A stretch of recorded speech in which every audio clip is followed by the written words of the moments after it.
자, 우리가 오늘은요, 열왕기상 19장의 말씀을 가지고 2월달 주제인 다시 시작하는 기도 그 세 번째 시간으로서 하나님이 주신 말씀을 함께 나누어 보도록 하겠습니다.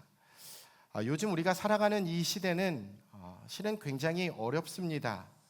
또 불경기입니다. 얼마 전에는 미국이 베네수엘라의 수도를 공격했고요. 그래서 마두로라고 하는 대통령을 잡아가는 일도 발생했습니다.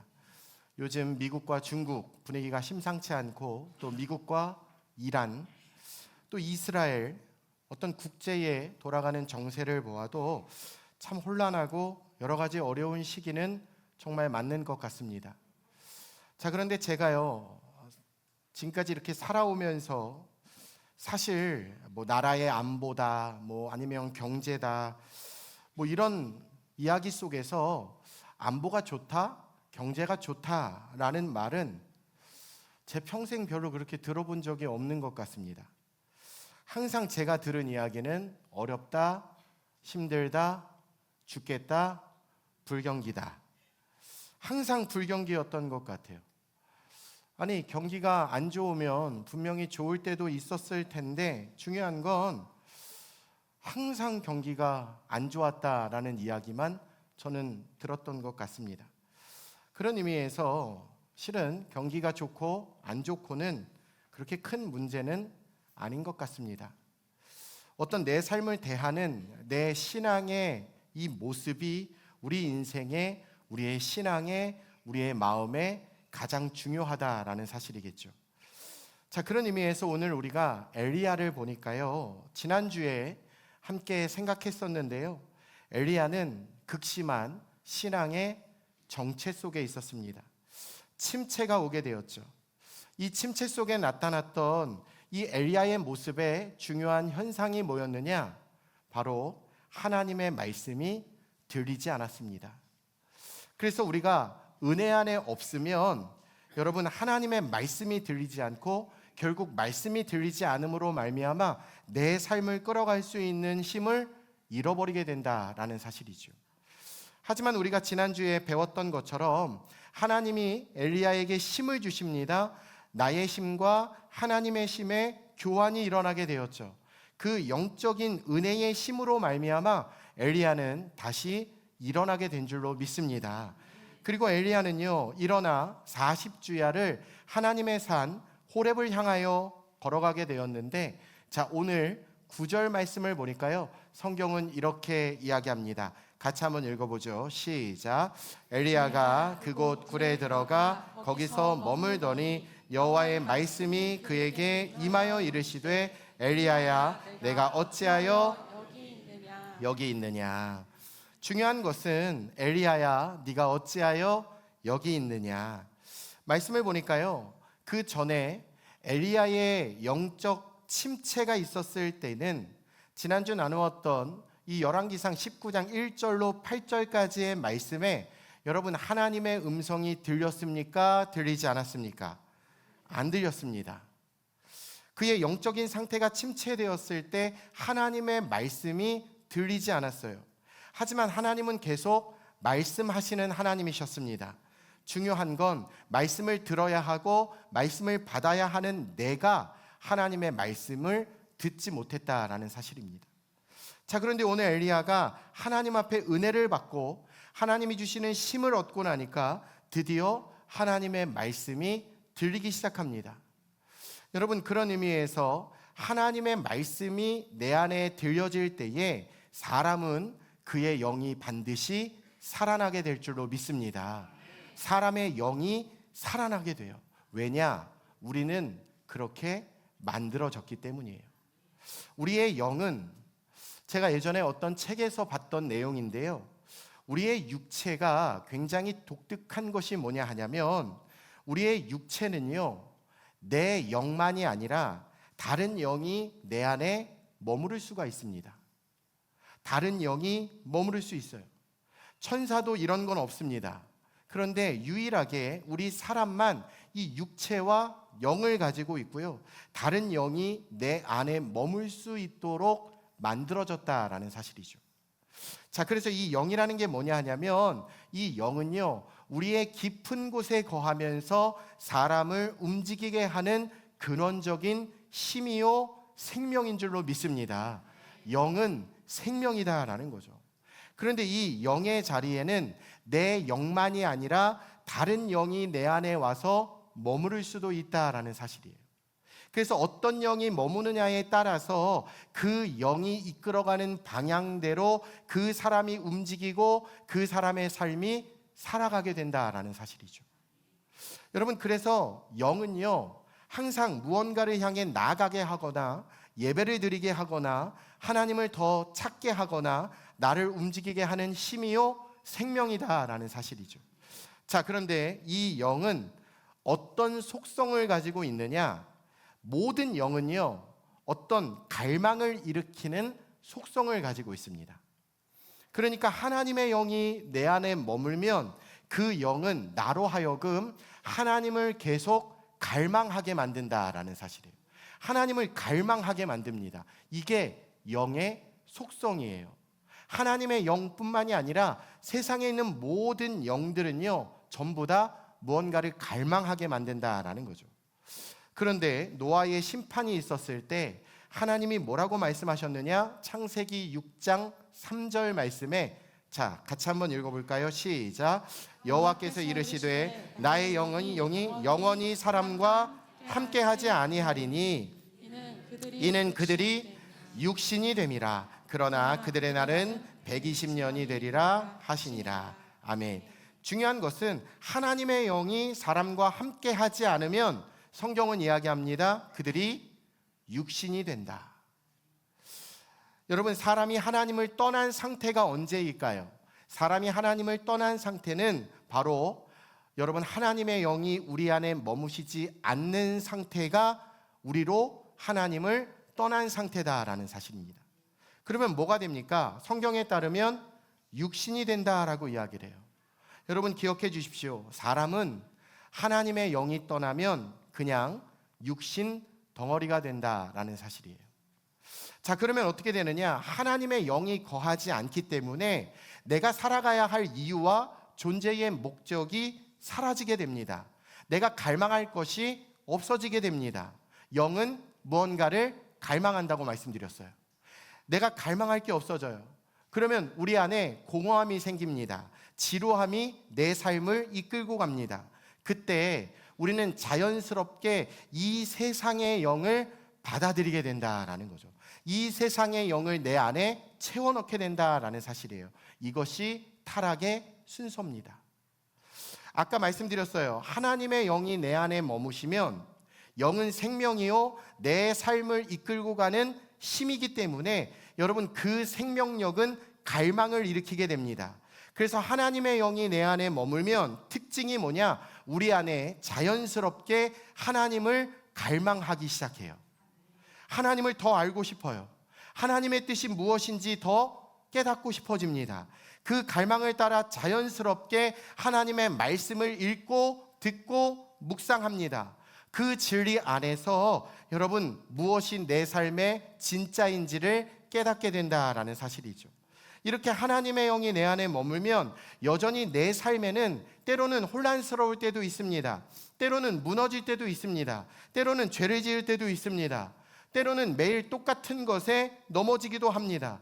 내 믿음이 약해지기도 하고 마음이 녹아내리고 쪼그라들기도 하고 그 수많은 어려움은 여전히 내 삶에 반복적으로 일어나지만 중요한 게 뭐냐면 하나님의 영이 내 안에 머물면 그 머무시는 영으로 말미암아 끊임없이 하나님을 향한 갈망이 일어나게 된다라는 사실이에요. 그러면 여러분 고난 속에 있을지라도 시험 가운데 있을지라도 그 사람은 하나님을 갈망하게 될 줄로 믿습니다. 그러면 끊임없이 나도 모르게 하나님을 찾고 또 찾고 또 찾게 된다라는 거죠. 그것이 시험 가운데 있을 때에도 하나님의 영으로 충만한 사람의 특징이다라는 거예요. 여러분 오늘 엘리야가 어떻습니까? 하나님이 엘리야에게 머무셔서 말씀하시는 것처럼 하나님의 영이 우리 안에 머물면 우리의 마음에 우리의 심령에 하나님의 끊임없는 음성을 듣게 될 줄로 믿습니다. 그러니까 사람이요, 이렇게 영적이 되잖아요. 그러면 나도 모르게 영적으로 굉장히 예민하게 되는 거예요. 아주 작은 죄에 대해서도 아주 정확하게 반응하게 된다라는 사실이죠. 자, 그러면 언제부터 우리 사람이 이렇게 영적인 존재가 되었느냐? 창세기 2장 7절입니다. 같이 한번 읽어볼까요? 시작. 여호와 하나님이 땅의 흙으로 사람을 지으시고 생기를 그 코에 불어 넣으시니 사람이 생명이 되니라. 아멘. 하나님께서 하나님의 영을 우리에게 후 하고 불어 넣으셨습니다. 그 이후로 사람은요, 영이 있는 유일한 존재가 된 줄로 믿습니다. 그래서 사람은 항상 영과 함께 살아가는 존재이고, 때로는 다른 영이 우리의 육체에 들어올 수도 있는 것이고, 그가 가지고 있는 그 영의 상태에 따라서 그 인생의 방향이 결정되고 주어진 삶을 살아가는 그 유일한 존재가 바로 우리 사람이다라는 사실이에요. 그런데 여러분, 옛날 구약 시대는요, 하나님의 말씀이 어떻게 임하게 되었느냐? 하나님이 머무시는 곳이 있었어요. 하나님이 머무시는 곳이 어디냐? 바로 성막이요, 성전이었습니다. 이 성막과 성전에는 하나님을 향한 제사, 즉 오늘날의 예배가 일어났고, 이 예배를 통해서 하나님의 일을 하나님의 백성들로 하여금 듣게 하셨다라는 거죠. 즉 성전에서 하나님의 살아계심, 하나님의 임재를 볼 수 있었고, 하나님이 그곳에 머물러 계셨어요. 자, 그런데 신약 시대로 넘어오니까요, 고린도전서 3장 16절을 보니까 성경은 이렇게 이야기합니다. 함께 읽어보죠. 시작. 너희는 너희가 하나님의 성전인 것과 하나님의 성령이 어디에요? 너희 안에 계시는 것을 알지 못하느냐. 아멘.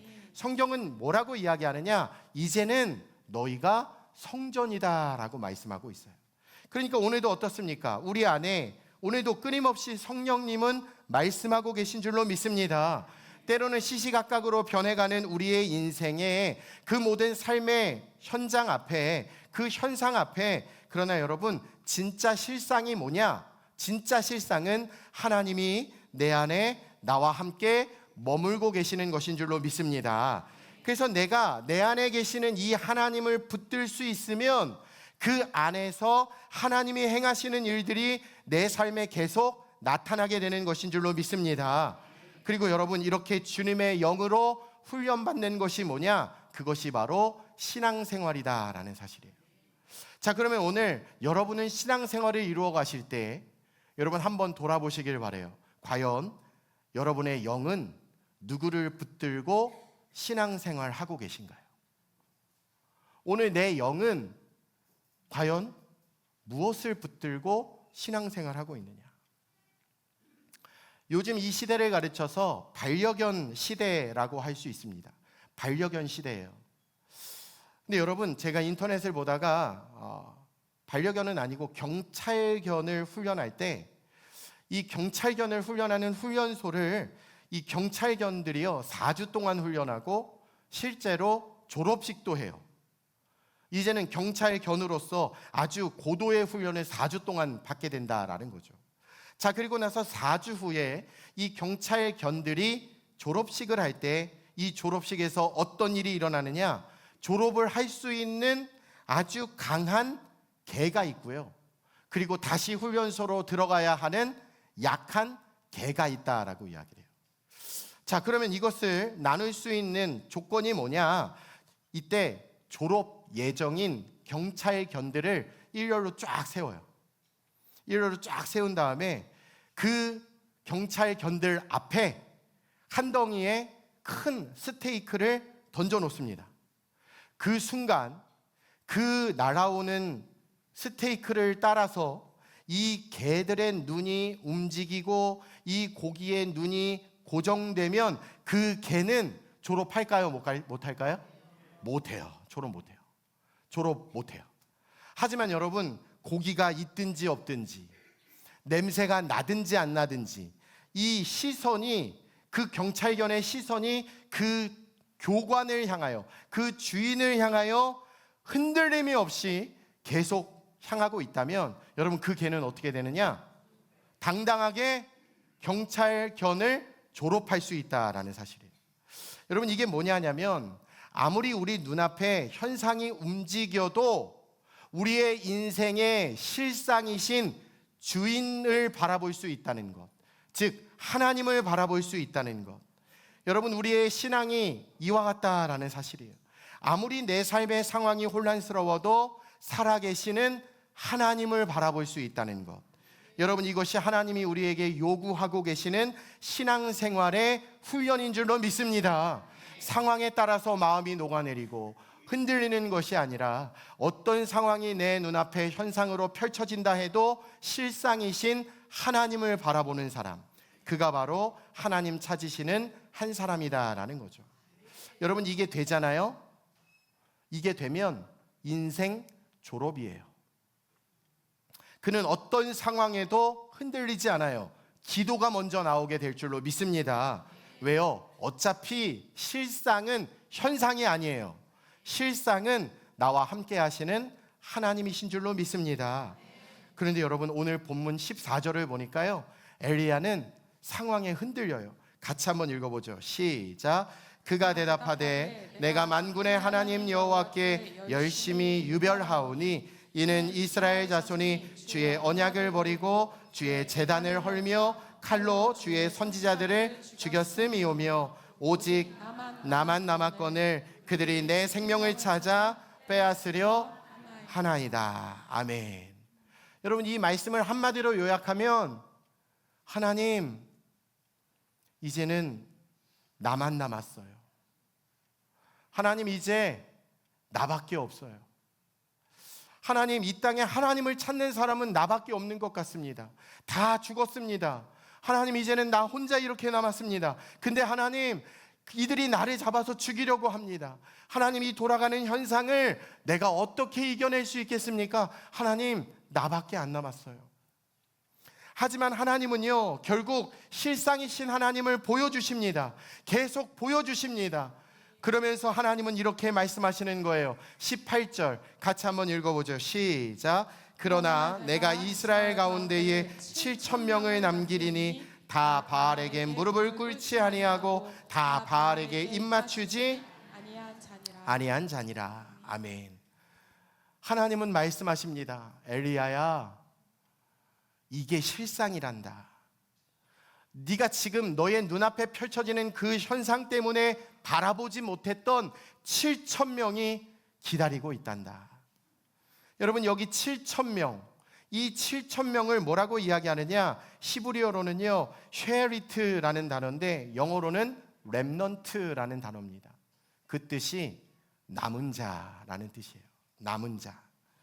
하나님께서 그 시대에 남겨놓으신 자들이 있었다라는 것입니다.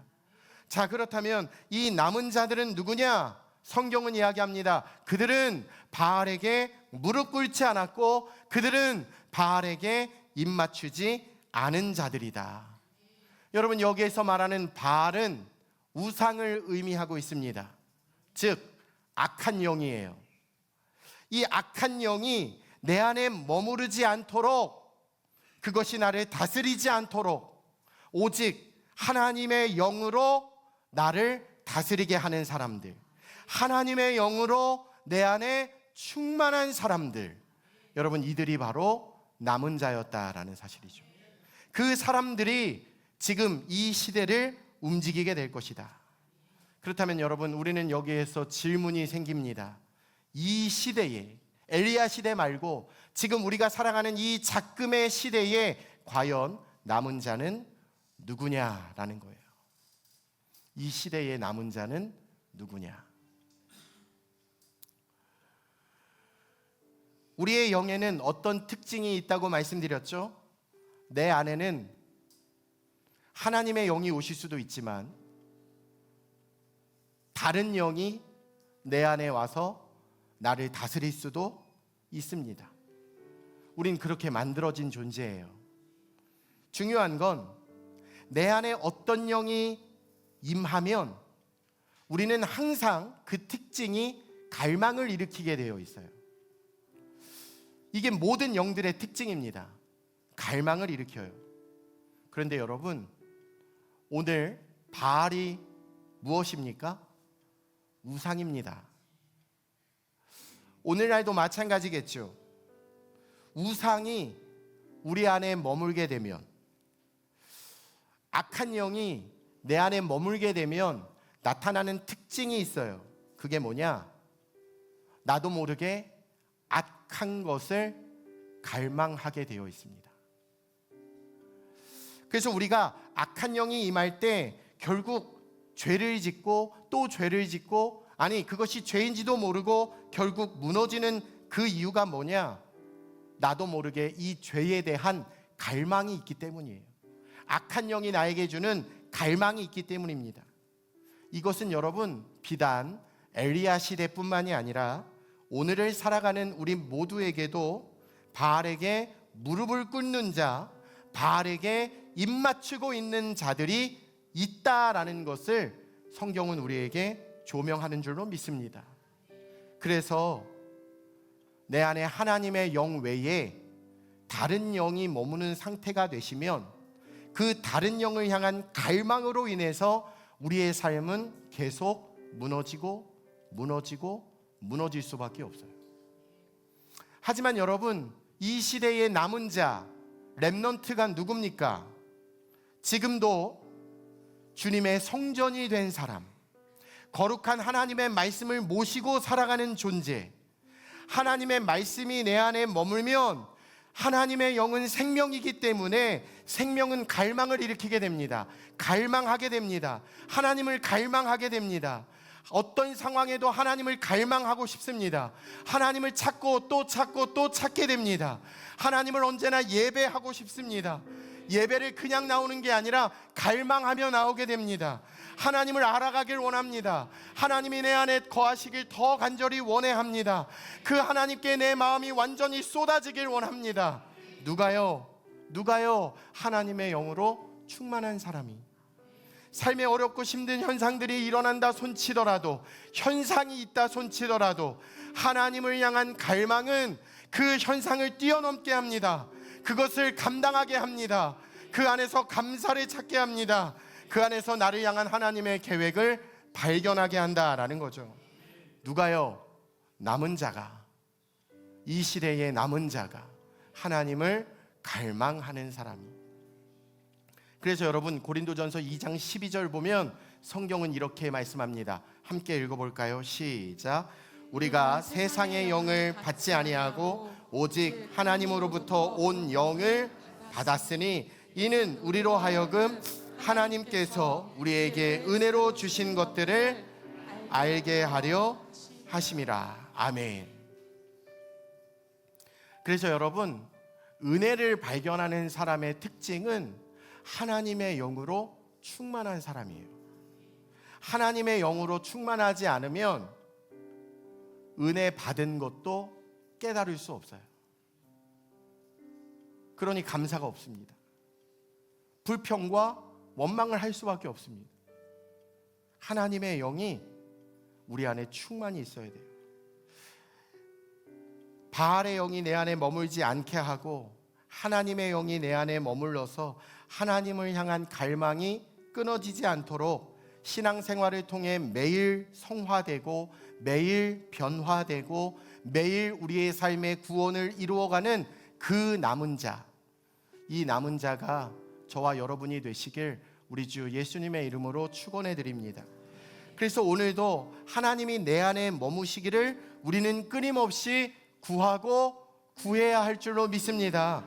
여러분, 2026년 하나님 앞에 여러분의 기도의 1순위가 하나님 나 이것 좀 해주세요. 하나님 나 이 문제 좀 풀어주세요. 하나님 나 이렇게 높은 위치에 올라가게 해주세요. 하나님 이 시험에 패스하게 해주세요. 이 정도 수준이 아니라 저는 우리 교회의 2026년 기도의 1순위가 이 기도가 되었으면 좋겠습니다. 하나님 내 안에 머물러 주세요. 저를 한번 따라할까요? 두 손을 가슴에 얹고 하나님 내 안에 머물러 주세요. 계속해서 우리 가정에 머물러 주세요. 우리 교회에 머물러 주세요. 할렐루야. 하나님 머물러 주세요. 하나님 저 다른 악한 영에게 지배받고 싶지 않아요. 하나님의 영 외에 다른 것이 나를 지배하도록 내버려 두고 싶지 않습니다. 하나님, 나를 다스려 주세요. 하나님이 내 안에 머물러 주세요. 여러분, 우리가 기도하며 하나님을 찾는다면 단언컨대 구약에 일어난 놀라운 기적, 아니 신약 성경에 일어난 놀라운 기적, 오늘날에도 일어나는 놀라운 기적이 우리의 기도를 통해서, 하나님의 머무심을 통해서 반드시 우리의 삶에 나타나게 될 줄로 믿습니다. 힘드셔도 괜찮습니다. 이제는 더 이상 죽겠네가 아니라, 힘든 애가 아니라 죽게 있네. 내 삶의 능력은 죽게 있네. 하나님, 내 안에 머물러 주세요. 다시 시작하는 기도, 하나님이 머무시는 기도의 주인공, 저와 여러분이 다 되시길 예수님의 이름으로 축원해 드립니다.